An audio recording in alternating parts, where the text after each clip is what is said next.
Simon, I can no longer be your wife. I just graduated from medical school. I have a future now, and you were never part of it. Those were the exact words. Not screamed, not whispered. Delivered the way Kira delivered everything. With precision, with clarity, with the quiet confidence of a woman who had already made her decision 3 weeks before she said it out loud. I know that now. I didn't know it then. My name is Simon Gerald. And I need to tell you this story from the beginning, because if I start at the end, if I start with me standing at that door 3 months later, watching her cry on my porch, you won't understand why I said what I said. You'll think I was cold. You'll think I was punishing her. And I need you to understand that what I did had nothing to do with punishment. It had everything to do with truth. So let me take you back. Not to that kitchen. Not to the ring she set on the counter. Like a car key she was done with. Take you back further. Back to a cookout in Atlanta in July of 2016, where I first saw Kira Annette Holloway standing near the drink table, holding a plastic cup of sweet tea, explaining the blood-brain barrier to someone who had clearly stopped following her 3 sentences in. She didn't notice. Or maybe she did and didn't care. Either way, she kept talking, and I stood there watching her talk about something I barely understood with kind of certainty that made the whole backyard feel smaller, like she was the only thing in it that was actually alive. I grew up in Macon, Georgia, second of 3 sons. My mother, Paulette Gerald, cleaned office buildings from 10 at night until 6 in the morning, so we never had to feel particular shame of worn-out shoes. She was not a woman who complained. She was a woman who showed up. And everything I ever understood about love, what it actually is, what it actually looks like in practice, I learned from watching her come home exhausted every morning and still make pancakes before she slept. I was not the smartest Gerald brother. That was Darnell. Full scholarship to Georgia Tech. Write a machine learning code in Seattle now. I was not the funniest. That was Trey, who could make a stranger at a bus stop cry laughing in under 4 minutes. I was the steady one. The one who was already driving before you finished the sentence. And I had spent 29 years being that man, without once thinking it was something special. It was just who I was. When Kira walked past me at that cookout, and I introduced myself, she raised one eyebrow, amused, not impressed. I liked that immediately. We talked for 3 hours. By the end of the night, she had my number and texted me at 11:47 p.m. "You're interesting. Don't ruin it." I didn't. That was the beginning. And I wanted to hold that image of her alive with momentum, of me certain I had found the one person worth being steady for. Because what comes next is going to ask a lot of you. It asked a lot of me, too. Please, before I continue, kindly like, share, and subscribe for more interesting stories. I proposed to Kira 8 months after that cookout. Not because it was the right timeline by anyone else's measure, but because I had never been a man who needed permission to know what he wanted. I bought the ring with money I had saved working warehouse nights at a distribution center off I-75. Nothing extravagant. A simple solitaire on a thin gold band. I knew she deserved more.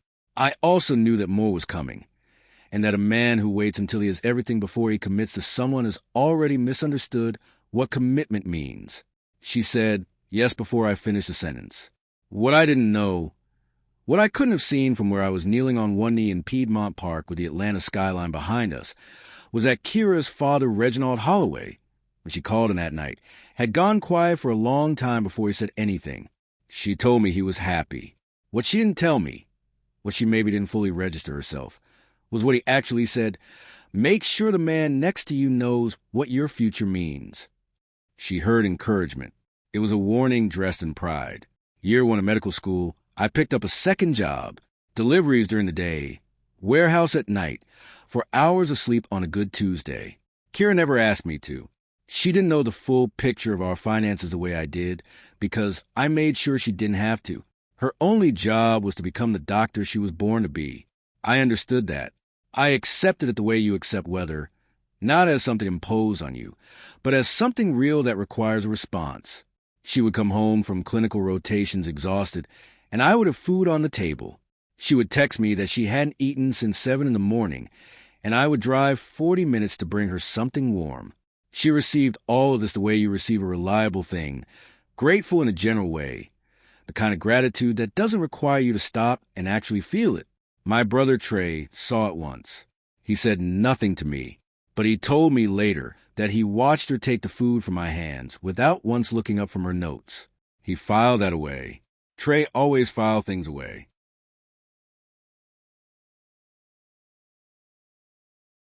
In year 3, her tuition bill came in, and our joint account was $214 short. I didn't tell her. I sold my grandfather's guitar instead, a 1967 Gibson. He had left me, the only thing of his I still owned. I had never played it well. I had never considered selling it. But I sold it within 2 days to a man in Buckhead who paid cash and didn't ask questions, and I deposited the money before Kira ever saw the bill. She never asked where the guitar went. Not that week, not that month, not ever. The hook on the wall where it used to hang became part of the background of our apartment, the way scars become part of skin.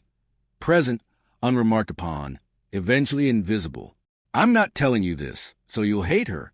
I'm telling you this because it matters later. Because when you understand what she didn't notice, you'll understand why. When she finally came back 3 months after she left, I couldn't simply open the door and let her back in as though nothing had happened. Some absences can't be explained away. Some things, once unseen, reveal everything. It was Kira's best friend, Deja, who came closest to saying the thing that needed saying. They had roomed together off campus in year 2, a small 2-bedroom apartment that smelled like coffee and anatomy textbooks.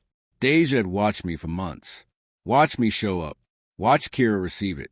One evening, Deja said to her, quietly, almost carefully, "You know Simon is actually different, right?" Like, actually. Kira said, I know. He's a good man." Deja heard how it was said, not with tenderness, not with wonder, but with the mild agreement you give a statement that doesn't feel urgent, like confirming the weather, like acknowledging a fact that requires no further feeling. Deja let it go. She told herself it wasn't her marriage. She told herself Kira knew what she had. She was wrong to let it go, and she knew it later. She knew it the night she held Kira in her apartment 3 months after the divorce, when Kira finally answered the question Deja should have asked years earlier. What did you think love was supposed to feel like? Kira cried for 40 minutes before she could speak.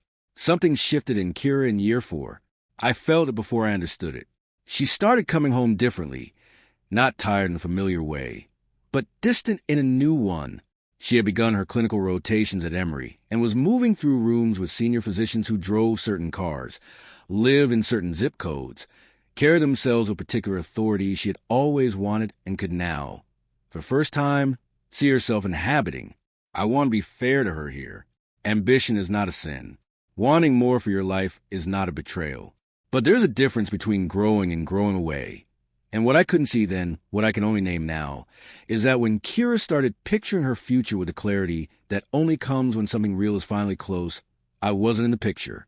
Not because she was cruel, because she had never, not once, been shown how to build a picture of success that included a man like me. Her father's house had taught her that love was a reward for becoming, and I had nothing to become. I had already decided to simply be. My mother knew. She had known since the first Sunday dinner in 2017, chicken and dumplings, Trey making everybody laugh, Darnell on his phone. Mama watched Kira the way she watched new co-workers on night shift, for who they were when they thought no one important was looking. Twice that evening, when I said something ordinary, she caught Kira's eyes move to the table for a half second. Not contempt. Something smaller and more dangerous. Distance. The look of a person already calculating how far away they are from where they want to be. After dinner, Mama sat beside Kira on the porch. Casual as asking about the weather, she said, "You know what I always told my boys? Love is a decision you make every day, not a feeling you fall into once." Kira smiled. "That's beautiful, Miss Paulette." Mama smiled back and said nothing more. She never told me her concern. He was happy, she said later. She had not raised her boys to have their happiness managed by her, but she kept what she saw, folded somewhere private, the way you keep a receipt you hope you'll never need. The night she left, she was calm. That was the thing I couldn't stop returning to in the weeks after, not the words, but the calm underneath them. She had packed the bag over the previous week in small increments. Things were moved so gradually that the closet looked normal until it didn't. The ring came off her finger and went onto the counter with a small sound, like a period at the end of a sentence. Simon, I can no longer be your wife. I didn't cry. I didn't raise my voice. I sat at our kitchen table, the one with the uneven leg we bought at a garage sale, and always meant to fix, and I watched her the way you watch something you already know you won't be able to change. I said, "Okay, Kira." She picked up her bag. She walked to the door. She didn't look back. And I sat at that table with both hands flat on the surface, listening to the sound of her car leaving, and I made a decision in that silence that would define the next 3 months. I would grieve quietly, rebuild quietly, and I would never reach out to her. Not once. I kept that promise. 3 months is longer than it sounds when you're living it in real time. I went back to work the day after she left. Not because I was fine, but because I had been raised by a woman who showed up, and I was not going to become a man who didn't. Trey came by unannounced 1 week later with a case of Heineken and no agenda. We watched basketball for 4 hours. He made 3 jokes. I laughed twice, genuinely. At midnight, he said, not looking away from the TV, "You know none of this was your fault, right?" I said, "I know." He said, "No, I mean you didn't do anything wrong. Not one thing. And I need you to actually know that, not just say it." I was quiet for a moment. Then I said, "She never grabbed my hand, Trey.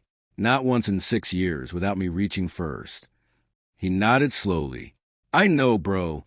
We didn't talk about it again that night. We didn't need to.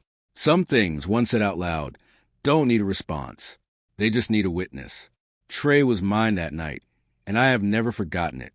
What I learned later, through Trey, not through any surveillance, because Atlanta is smaller than it looks, was that Kira's first 3 months as a resident had been harder than she expected. Not clinically. Clinically, she was thriving, but the apartment in Midtown was too quiet in a way she hadn't anticipated. The colleagues who had seemed so sophisticated at graduation moved in their own orbits. The man she had imagined would materialize, appropriate, credentialed, the kind her father would recognize immediately, had not appeared, because that man did not exist the way she had imagined him. And her senior attending, a woman named Dr. Elise Fontaine, twice divorced, the best diagnostician in her department, a woman who had spent 20 years choosing men who matched her credentials and been hollowed out by every single one of them, had said something to Kira one night while they were charting. "You made a catastrophic diagnostic error, not in medicine. In your life, you looked at a rare, healthy thing and discharged it before the labs came back." She picked up her chart. "Paper burns, Kira. I hope you figured that out faster than I did." Kira sat in that chair for 11 minutes before she could move. She knocked on a Tuesday evening in November, 3 times. Measured. Even the knock was Kira. Nothing excessive, nothing theatrical. I stood at the window for 30 seconds before I walked to the door. I needed those 30 seconds to remember who I had decided to be. She looked like herself, but in the wrong key. Hair pulled back, unwashed. She was wearing my old Morehouse hoodie, the one she had taken in year 1 and never returned. She smelled like hospital antiseptic and something older, something that used to be home. I let her in. She stood in that kitchen, and she said everything she had rehearsed. She said she had been wrong. She said she hadn't understood what she had. She said she confused ambition with wisdom and paid for it with the most important thing in her life.